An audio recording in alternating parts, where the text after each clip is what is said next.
Victoria Falls in southern Africa is one of the largest sheets of falling water in the world.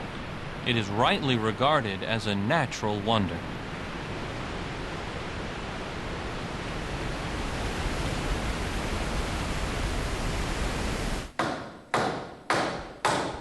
Not far from Victoria Falls in southern Zambia, a spiritual wonder is taking place. In Kolomo, a small congregation of Jehovah's Witnesses is building a place of worship.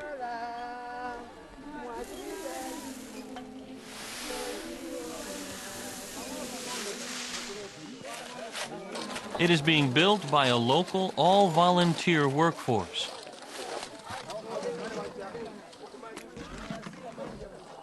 But the project is mostly coordinated, financed, and arranged by their fellow worshippers from around the world. How did this come to be? And how are Jehovah's Witnesses meeting the need for places of worship in lands where the finances are limited and the needs are great?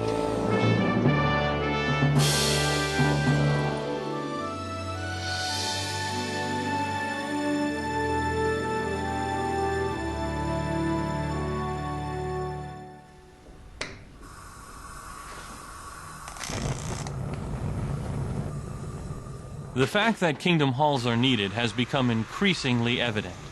For example, in Eastern Europe, brothers attending meetings in drafty, poorly heated halls sometimes insulated themselves against the cold by putting hot water bottles inside their clothing. And the brothers who were on the stage giving parts were wearing coats and hats. Their fingers would get so cold that it would be very difficult for them to turn pages in the Bible. In the summer, it was very, very hot, sometimes impossible to cope with. And in the winter, it was very cold. Although it was heated a little, it was very cold. What was difficult was the fact that there was not enough ventilation. Some sisters felt sick. Their blood pressure would go up. They had to go outside. There wasn't room. Half of us were in the Kingdom Hall and half were out. That's how it was. In Africa, some meeting locations had hardly any structure at all. If a structure did exist, it was often too poorly built to keep out the rain during a meeting. The old Kingdom Hall was made only of planks. When rain started, water usually flooded the house. As a result, it became difficult to hear what the speaker said from the platform. In spite of our efforts, termites always destroy the old building. Every year, rainstorms destroy the roof and give us the extra work of repairing it. Our former Kingdom Hall was made of planks, and this used to embarrass us. Or in South America, the meeting places were often far too small for those attending. The Cono Norte congregation in Peru met in a garage for almost 4 years, crowding up to 110 people in for the memorial. We had only one bathroom, and sometimes there was no water. Also, sometimes we would meet without lights because there was no electricity.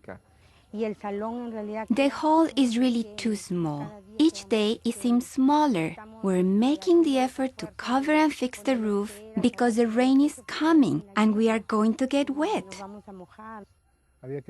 We used to have to put wood benches everywhere, in the bathrooms, in the garage. We could see only through a small window, so we could not benefit fully from the program. In most cases, the local brothers have little funding available to do anything about these difficulties. But the need is made even more critical because the growth of Jehovah's Witnesses in these lands is more rapid in comparison to other parts of the world.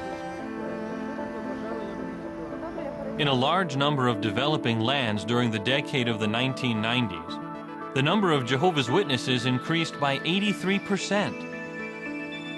This is more than 4 times the growth in the rest of the world.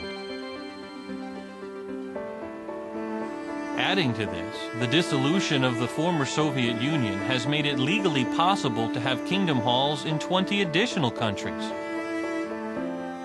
All these factors combined to create a growing need in locations that were hard-pressed to meet the demand. In response, in 1997, the governing body of Jehovah's Witnesses gave direction to develop a construction program for countries in need of assistance. Called Kingdom Hall Construction in Lands with Limited Resources, it was given the mandate to provide, where possible, an adequate place of worship for all of those interested in Bible education. The program divided the world into 5 regions of need. In each of these, a regional Kingdom Hall office was set up to coordinate and assist the design and construction unique to that region. Mexico directs the work for Central America and the Caribbean, Brazil for South America, Germany for Eastern Europe and Russia, South Africa for the African continent, and Australia for the Pacific Islands and Asia.